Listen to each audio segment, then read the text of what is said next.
2 নম্বর এপিসোডে ইউনা লোকদের দেখে হেল্প চেয়ে চিল্লালে গিউম তার মুখে হাত চেপে বলে কি করছো। তারা চিউং থেকে এসেছে আর চিউং হচ্ছে মেয়েদের ধরে নিয়ে রাজার কাছে পাঠায়। ইউনা বলে আসলে কি চিউং নামের কিছু আছে। গিউমের কথা মতো ইউনাও চুপ হয়ে যায় আর দুজন লুকিয়ে পড়ে, কিন্তু একজন সেনা তাদের দেখে ফেলে আর বন্দি করে নিয়ে আসে। তারপর তাদের জেলে বন্দি করে রাখে। ইউনা এসব দেখে চিল্লাতে থাকে আর বলে আমাকে বের করো, আমি এখানে থাকবো না। গিউম তাকে বলে তুমি চুপ করে বসো, কিছু হবে না।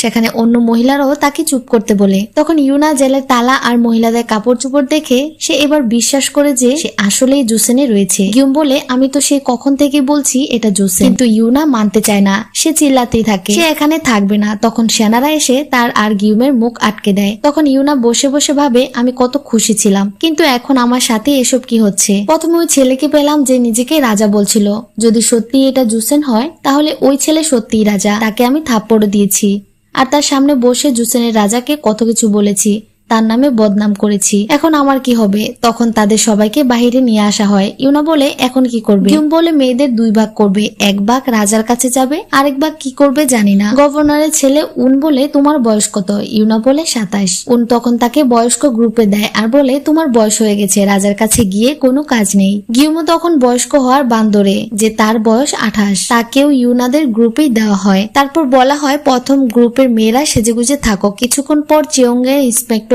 আসবে, সে বাছাই করে রাজার জন্য মেয়ে নিয়ে যাবে। আর দ্বিতীয় গ্রুপ রান্নাঘরে রান্নায় সাহায্য করবে। এদিকে লিহান তার সেনাদের নিয়ে সেই নদীর ধারে ইউনাকে খুঁজতে এসেছে। সে ইউনাকে তো পায়নি, কিন্তু ইউনার মাথার রাবার ব্যান্ড পেয়েছে। তারা তাদের পায়ের ছাপ পায়। তখন এক সেনা বলে তাদের নিশ্চিত চেউং এর জন্য গভর্নমেন্টে নিয়ে যাওয়া হয়েছে। লিয়ান হেসে বলে ঠিক আছে, তাহলে আমি সেখানেই যাব। এদিকে ইউনা রান্নাঘরে এসে দেখে সবাই যার যার ইচ্ছা মতো রান্না করছে। ইউনা জানতে চায় কার জন্য রান্না করছে। মহিলা বলে সে জানে না, সে শুধুমাত্র আদেশ রক্ষা করছে। সে খেয়াল করে দেখে সেখানে রান্না করার মতো তেমন কিছুই নেই। তখন সেখানে এক লোক এসে সবাইকে বলে সবাই ভালো করে রান্না করো, এখানে 2 জন সম্মানিত লোক আসবে, তাদের যদি খাবার পছন্দ না হয় তখন কিন্তু শাস্তি পাবে। তখন ইউনা বলে তাদের বয়স কেমন, কি খেতে ভালোবাসে, কিন্তু লোকটা বলে আমি এসব কিছুই জানি না। তখন সেখানে উন আসে আর বলে কি হয়েছে।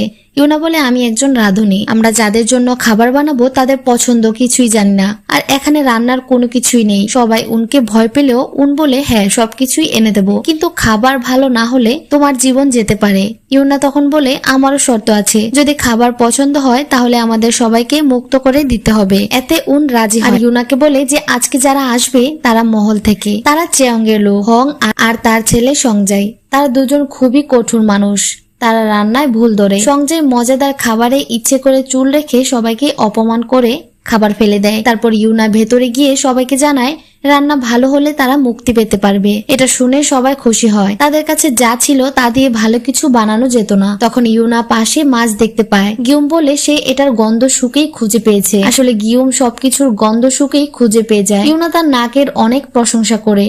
এদিকে উনকে তার কাছের লোক বলে এই মেয়ে কি ভালো খাবার বানাতে পারবে। উন বলে জানি না, কিন্তু এই মেয়ে খাবারকে ভালোবাসে। সে লোকটার কাছে মিহং এর ব্যাপারে জানতে চায়। লোকটা বলে মিহং রাতের আধারে পালিয়ে গেছে, আপনাকে বলে যেতে পারেনি। উন বলে মিহং আমার জন্য মরে গেছে। এদিকে ইউনা মাছটাকে কাটতে চেষ্টা করে, কিন্তু অনেক শক্ত থাকার কারণে কাটতে পারে না। তখন সে চোখ বন্ধ করে মনে করার চেষ্টা করে ওভেন ছাড়া কিভাবে রান্না করা যায়। তখন মনে পড়ে লো টেম্পারেচারে এই মাছ সেদ্ধ করলে বেশি মজা হয়। সিনকাট হলে মকজুকে দেখি, সে তার দাসীকে বলে গভর্নর অফিসে কি হচ্ছে। দাসী বলে হং আর সংজাই যাচ্ছে। মকজু বলে গভর্নরের নাতিকে যখন লিহানের জন্য চাইবে তখন তার চেহারা দেখার মতো হবে। এদিকে সংজাই তার বাবা গভর্নর অফিসে পৌঁছে যায়। এদিকে ইউনা তার কাজ করছে, পানিকে হালকা তাপে আনতে হাত দিয়ে অনুমান করছে। তারপর সে মাছকে ছোট টুকরা করে বেঁধে হালকা গরম পানিতে ডুবিয়ে দেয়। এদিকে সংজাই মেয়েদের দেখছে কাকে রাজার জন্য বাছাই করা যায়, কিন্তু কাউকেই তার পছন্দ হয় না। তখন তারা খাবার খেতে আসে, কিন্তু সামান্য মাছের টুকরা দেখে সংজাই রেগে যায় যে আপনার এত বড় সাহস, সামান্য মাছের টুকরা দিয়ে চিয়ংয়ের ইন্সপেক্টরকে অপমান করছেন। উন তখন ক্ষমা চায় যে আসলে আমাদের পূর্ণ রাঁধুনি চলে গেছে, নতুন রাঁধুনি তেমন কিছুই জানে না, তাই সে ভুল করেছে। সংজয় মানে না, সে বলে যারা রান্না করেছে তাদের নিয়ে আসুন, চিয়ংয়ের ইন্সপেক্টরকে অপমান করেছে তাদের শাস্তি পেতে হবে। তখন উন তার লোককে বলে রাঁধুনিদের নিয়ে আসতে। এদিকে সবাই অনেক খুশি ছিল যে আজকে ছাড়া পাবে, কিন্তু তখনই সবাইকে ধরে নিয়ে আসা হয়। ইউনা বুঝতে পারে না কি হচ্ছে, সে লক্ষ্য করে দেখে তাদের খাবার ছুঁয়েও দেখেনি। সঞ্জয় বলে, তোমার এত বড় সাহস আমাদের জন্য শুধুমাত্র মাছ কেটে নিয়ে এসেছো? ইউনা বলে, একবার খেয়ে দেখুন কেমন হয়েছে। সঞ্জয় বলে, এত বড় সাহস, মুখে মুখে কথা বলো। ইউনা তখন ভাবে ফিরে যাওয়ার তো কোনো রাস্তাই পাচ্ছি না, তাই এখানেই অবস্থা ঠিক করে রাখি। আর এই খাবার গরম থাকতেই খেতে হয়, তাই সে মিনতি করে বলে, হুজুর আগে খেয়ে নিন। সঞ্জয় বলে, খাবার যদি ভালো না হয় তাহলে তোমার জানও যেতে পারে, তুমি কি রাজি? ইউনা বলে, হ্যাঁ আমি রাজি। তখন সঞ্জয় গভর্নরকে বলে, তুমি আমার জন্য কিছুই করতে পারোনি, আমি তোমার জন্য একটা উপহার নিয়ে এসেছি। তখন তারা মিহংকে নিয়ে আসে। মেয়েকে দেখে উন বুকে জড়িয়ে নেয় আর গভর্নর রেগে যায়। সাংজাই তার চিউং এর সিল দেখিয়ে বলে, তুমি কিছুই করতে পারবে না, এটা আমার আদেশ।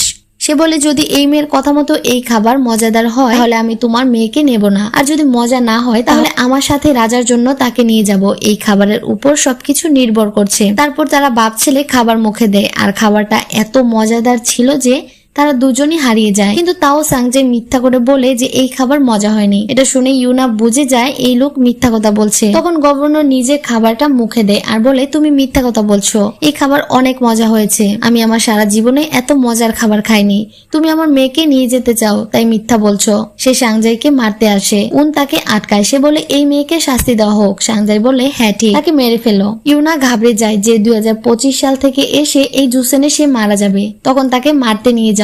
আর তখনই সেখানে লিহান চলে আসে। তার হুঙ্কারে সবাই থেমে যায়। রাজা আসাতেই সবাই মাথা নিচু করে তাকে সম্মান জানায়।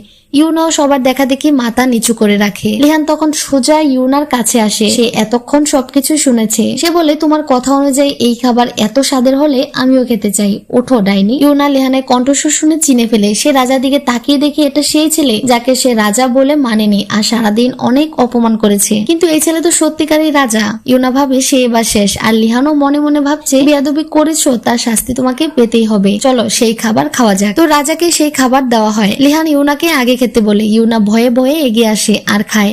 আসলে খাবারটা অনেক মজার ছিল, কিন্তু এটা তো জুসেনের সেই রাজা যে খাবারের স্বাদ নিয়ে অনেক সতর্ক।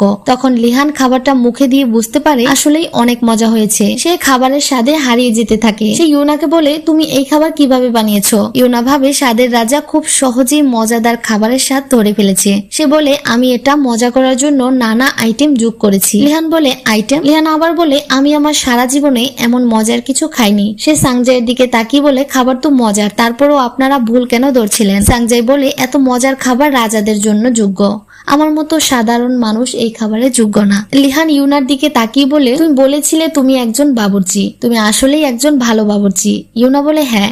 লিহান বলে, পুরুষেরা বাবুর্চি হয়, তুমি মেয়ে হয়ে কেন বাবুর্চি হলে? ইউনা বলে, আমার বাবার শখ ছিল রান্না করা, ওনার কাছেই শেখা। লিহান বলে, আফসোস হয় না? ইউনা বলে, না, এটাই আমার ভাগ্য, মাঝে মাঝে কিছু পেতে হলে কিছু হারাতে হয়। তো রাজা তার নাম জিজ্ঞেস করে বয়স জানতে চাইলে ইউনা 27 বললে লিহান চমকে যায় যে 27 বছর, কিন্তু দেখে তো মনে হয় না। লিহান তখন স্বামীর কথা জিজ্ঞেস করলে ইউনা বলে, তার এখনো বিয়েই হয়নি। লিহান তখন আরো চমকে যায়, কি বলো বিয়েই হয়নি? এত বড় মেয়ে এখনো বিয়ে হয়নি, কি কষ্টের কথা। মানে আগের যুগে তো মেয়েদের খুবই অল্প বয়সে বিয়ে হতো। ইউনা বলে, না না, এটা কোনো ব্যাপার না। লিহান আবার জানতে চায় ইউনা কই থেকে এসেছে।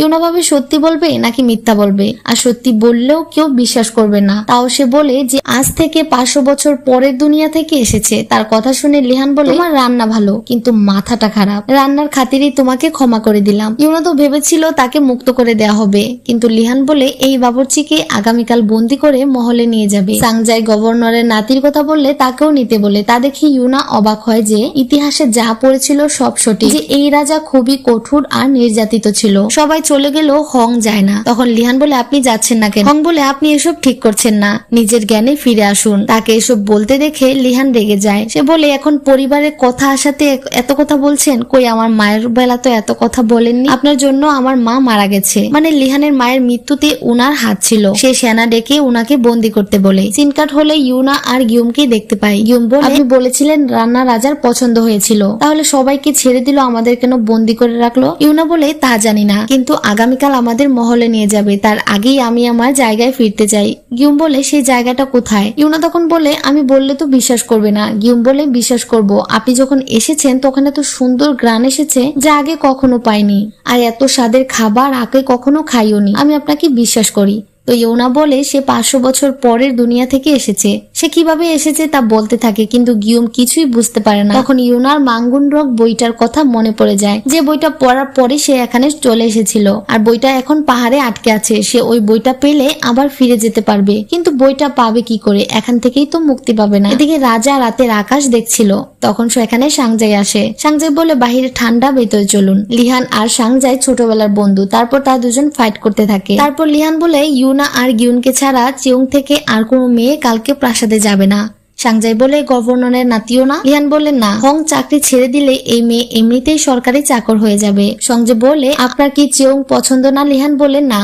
তখন তার ইউনার কথা মনে পড়ে, যে বলেছিল এই রাজা খুবই অত্যাচারী আর মেয়েবাজ। সে বলে আমি শুধুমাত্র মায়ের বদলা নেওয়ার জন্যই এতদিন চেউং চালু রেখেছিলাম। সাংজি বলে হঠাৎ বন্ধ করে দিলে আপনার দাদির নজরে আসবে। লিহান বলে এসব ছোটখাটো বিষয়ে ওনার মনোযোগ নেই। এদিকে ইউনা আর গিউমকে কথা মতো মুক্তি করে দেয়, কিন্তু রাজার কাছেও এই সংবাদ পৌঁছে যায় যে ইউনা আর তার সাথী পালিয়ে গেছে। ইউনা গিউমের কাছে তার বাবা মা সম্পর্কে জানতে চাইলে গিউম বলে তার কেউ নেই, তার বাবা যুদ্ধে গিয়ে মারা গেছে, আর তার মা তার বাবাকে খুঁজতে গিয়ে ডাকাতের হাতে মারা গিয়েছে। তো ইউনা তাকে সান্ত্বনা দেয় আর বলে আমি যদি তোমাকে 500 বছর পরের দুনিয়ায় নিয়ে যেতে চাই, তুমি কি যাবে? গিউম বলে যাওয়া যাবে নাকি? তাহলে সে ভালো শেফ হতে চায়। ইউনা বলে সে তাকে ভালো শেফ বানাবে। তারপর তারা ওই পাহাড়ের কিনারায় ব্যাগ খুঁজতে আসে, কিন্তু ব্যাগটা পায় না। গিউম তখন পেছনের দিকে তাকিয়ে চিল্লান দিয়ে ওঠে। ইউনা তাকিয়ে পড়ে যেতে নিলে রাজা তাকে ধরে ফেলে আর বলে এবার বলো কেন পালিয়েছ? ইউনা বলে মহারাজ আমার ব্যাগ খুঁজতে এসেছি, যেটা আপনি তীর দিয়ে ফেলে দিয়েছেন। এই ব্যাগে আমার একটা জরুরি বই ছিল। লিহান বলে এত জরুরি বই? ইউনা বলে হ্যাঁ, আমার অনেক জরুরি বই। তখন লিহান এক সেনা দিয়ে ব্যাগটা আনে, আর ইউনা ধরার আগে সেটা রাজা আবার ছুঁড়ে ফেলে দেয়। ইউনা তো চিৎকার দিয়ে ওঠে। লিহান বলে এবার পালানোর আর কোনো রাস্তা নেই। ইউনা বলে মহারাজ আমার ব্যাগটা এনে দিন, আপনি যা বলবেন আমি সবকিছু করব। লিহান বলে আমি যা বলবো সব করবে। তারপর তাকে আবার বন্দি করে মহলে নিয়ে যাওয়া হয়। ইউম বলে যা করব আমরা দুজন মিলে করব। ইউনা বলে হ্যাঁ, আমরা দুজন একসাথে থাকলে কেউ কিছু করতে পারবে না। এদিকে সঞ্জয় বলে মহারাজ আপনি এই মহিলাকে আপনার সাথে কেন নিয়ে যাচ্ছেন? লিহান বলে তাকে সহজ মৃত্যু দিতে চাই না, তাই। সে ইউনার দিকে তাকালে ইউনা মনে মনে বলে বন্দুক থাকলেই এখনই মেরে ফেলতাম। সে যেমন করে লিহানও ইউনার মতো করে তার দিকে তাকায়। এদিকে মহলে মগজু সেতারা বাজাচ্ছিল, তখন তার একটা সিন মনে আসে। সে তখন রাজকুমার জিসুনের কাছে ছিল, জিসুন তার বাহুতে ছিল। সে বলে রাজা নাকি একটা মেয়ে নিয়ে আসছে। মগজু বলে গভর্নরের নাতি। জিসুন বলে যেভাবেই হোক তাকে তোমার মায়ে ডুবিয়ে রাখবে, আগের মতো যেন মন্ত্রীদের শত্রু ভাবে আর মায়ের প্রতিশোধের পেছনে ছুটে যায়, আর যেই আসুক সে মরবে। মগজু তার দাসীকে ডেকে বলে রাজা কখন আসবে আর সাথে কি আসছে? সেও বলে গভর্নরের নাতনি, সে অনেক সুন্দরী। মগজু বলে আমার কাছে এসব কেউ পাত্তা পাবে না, এসব মেয়েকে এক ঝটকায় পিষে ফেলবো। এদিকে ইউনাকে আনার সময় কয়েকটা বাচ্চা তার উপর পাথর ছুঁড়ে মারে। বাচ্চাদের পেছনে আবার সেনা ছুটে যায়। লিহান বলে তারা আমার জিনিসে হাত দিয়েছে, শাস্তি তো পেতেই হবে। ইউনা বলে আপনার জিনিস কি আমি? প্রথমে ডাইনি ছিলাম, এখন আপনার জিনিস? লিহান বলে হ্যাঁ, তুমি এখন আমার জিনিস। আমার কথা ছাড়া তুমি এখন কিছুই করতে পারবে না। তোমাকে মহলে একটা জায়গা করে নিতে হবে। প্রথমে বোবা বদির থাকলে পরে ভালো একটা জায়গা পাবে। এটা বলে তারা মহলে প্রবেশ করে। মহলে যেতেই মগজু এসে রাজাকে জড়িয়ে ধরে আর আহ্লাদি কথা বলতে থাকে। রাজা তাকে টেনে ইউনার কাছে নিয়ে আসে আর বলে এই এক ডাইনি। মগজু বলে সে কি অপরাধ করেছে? লিহান বলে করেছে, কিন্তু শাস্তি ভিন্ন হবে, তাকে আমি অনেক শাস্তি দেব। মগজু বলে আমি আসার পর প্রথম আপনি মগজুর রাজে কোনো মহিলাকে ধরে এনেছেন। তখন ইউনা মগজুর দিকে তাকায়, যার কথা ইতিহাসে পড়েছে। এই মগজু অনেক অত্যাচারী, যে কিনা নিজের হাতের আঙ্গুলের গোড়ায় রাজাকে নিয়ে ঘোরাতো আর রাজার নাম করে দুনিয়ার অত্যাচার আর অপরাধ করত। তো মগজু ইউনার দিকে তাকিয়ে বলে তাহলে তাকে আমি আমার কাছে নিয়ে যাই, তাকে ভালো পোশাক পরিয়ে আপনার কাছে পাঠাবো। তখন লিহান বলে না, তাকে এই জন্য আনিনি, তাকে অন্য কাজে এনেছি। বললাম না সে কোনো মানুষ না, সে একটা ডাইনি। তখন মগজু ইউনার দিকে তাকায়। ইউনা তার চোখের দিকে তাকিয়ে বলে তার চোখ দেখে মনে হচ্ছে তার পরের শত্রু আমি। তখন লিহান ইউনার থুতনিতে ধরে বলে তাকে আমি এত শাস্তি দেব যে সে মরার জন্য আমার কাছে ভিক্ষা করবে। কিন্তু মগজু ইউনার দিকে কেমন করে যেন তাকিয়েছিল, কারণ ইউনা দেখতে আসলে অনেক সুন্দর ছিল। তো এখানে এই পর্বটা শেষ হয়ে যায়। পরের পর্ব দেখার জন্য অবশ্যই চ্যানেলটা সাবস্ক্রাইব করে রাখবেন।